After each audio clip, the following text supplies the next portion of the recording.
विकास कार्यों के लिए सरकार करोड़ों रुपए खर्च करती है ताकि समाज के अंतिम व्यक्ति तक विकास की योजनाएं पहुंच सके, लेकिन सरकार और जनता के बीच बैठे हुक्मरानों की उदासीनता के कारण विकास की योजनाएं अंतिम व्यक्ति तक नहीं पहुंच पाती है। सशक्त समाज के निर्माण में शिक्षा का अहम रोल होता है।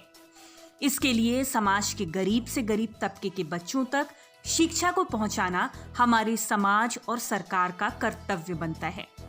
इसको पूरा करने के लिए सरकार करोड़ों रुपया खर्च कर छात्रों के हित के लिए कई योजनाएं बनाती हैं जो उनके शिक्षा और विकास में सहायक हो सके, लेकिन सरकारी पैसे की लूट और प्रशासनिक उदासीनता के कारण यह कार्य अधूरा रह जाता है। कुछ इसी तरह का मामला चतरा के सिमरिया में देखने को मिल रहा है। दरअसल सिमरिया अनुमंडल में छात्रों की सुविधा के लिए छात्रावास का निर्माण कराया जाना था, जिसके लिए सरकार आज से करीब 8 वर्ष पहले करोड़ों रुपए खर्च कर छात्रावास निर्माण कार्य शुरू कराई थी। लेकिन इतने साल बीत जाने के बाद भी यह योजना पूरी नहीं हो सकी और अब छात्रावास का अधूरा निर्मित भवन असामाजिक तत्वों का अड्डा बन चुका है।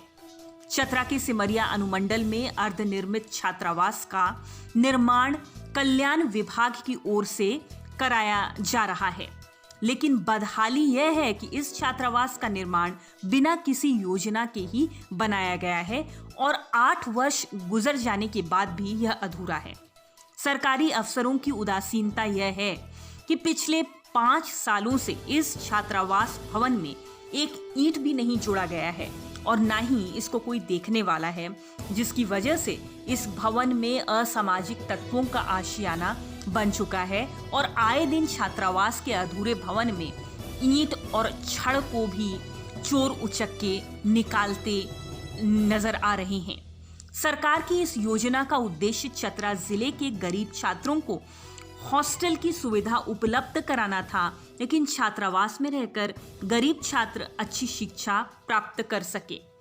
बता दें कि कल्याण विभाग का यह छात्रावास बानासाड़ी स्थित परियोजना बालिका उच्च विद्यालय में बनाया जा रहा है। इसके अलावा शिक्षण महाविद्यालय और अनुसूचित जनजाति बालिका उच्च विद्यालय बनाया जा रहा है। तीनों छात्रावास निर्माण की प्राक्कलित राशि 2,88,00,000 है, लेकिन सभी योजनाएं अधूरी पड़ी हुई है और वह धीरे धीरे क्षतिग्रस्त हो रही है। इस पूरे मामले को लेकर प्रखंड विकास पदाधिकारी अमित मिश्रा से बात की गई तो उन्होंने कहा कि मामला संज्ञान में आ गया है। छात्रावास का निर्माण कार्य अब तक अधूरा क्यों है, इस पर जांच किया जाएगा और इस मामले में जो भी दोषी पाए जाएंगे उन पर कड़ी कार्रवाई की जाएगी। अब सवाल यह है कि आम लोगों की मेहनत की कमाई का पैसा सरकारी योजनाएं में किस तरह बर्बाद हो रही है, इसको देखने वाले अफसरों को परवाह नहीं है। पिछले 8 वर्षों में न जाने कितनी बार सरकार बनी और बदली है, लेकिन यह महत्वाकांक्षी और अनिवार्य योजना धरातल पर नहीं उतर पाई। अगर यह योजना समय से पूरी हो जाती तो न जाने कितने छात्र छात्राओं को लाभ मिलता। फिलहाल सरकार और सरकारी अफसरों की नींद खुलते नजर नहीं आ रही है और कब तक यह योजना पूरी होती है यह तो आने वाला समय ही बताएगा।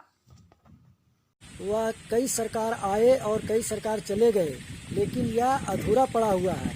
इस छात्रावास का राशि निकाल करके ठेकेदारों बंदर बाट करके खा गए हैं और यह छात्रावास जैसे के तैसे पड़ा हुआ है, जिससे यहाँ पढ़ने वाली बच्चियों को काफ़ी परेशानियों का सामना करना पड़ रहा है। इसलिए हम मौजूदा सरकार से यह मांग करते हैं कि इस छात्रावास को यथाशीघ्र पूर्ण कराया जाए। और वर्षों से छात्रावास अधूरा बना हुआ है और निश्चित रूप से ये भ्रष्टाचार की बलि चढ़ गया है। तो सरकार से मांग करते हैं कि उन संवेदकों पर जल्द कार्रवाई करे और उस छात्रावास का निर्माण करे, क्योंकि सुदूरवर्ती गांवों से बच्ची यहाँ पढ़ने आती है जिनको रहने में असुविधा होता है।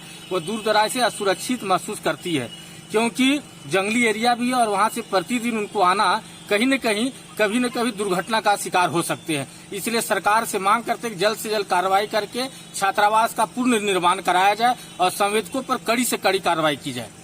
अभी तो जांच का विषय है, क्योंकि हमारे संज्ञान में भी है नहीं। वो बीओ में बात करूंगा इस विषय में। अगर वैसा कोई छात्रावास है जो बन के तैयार है और इसमें छात्राएं नहीं रह रही हैं तो उसके कारणों का पता लगाया जाएगा।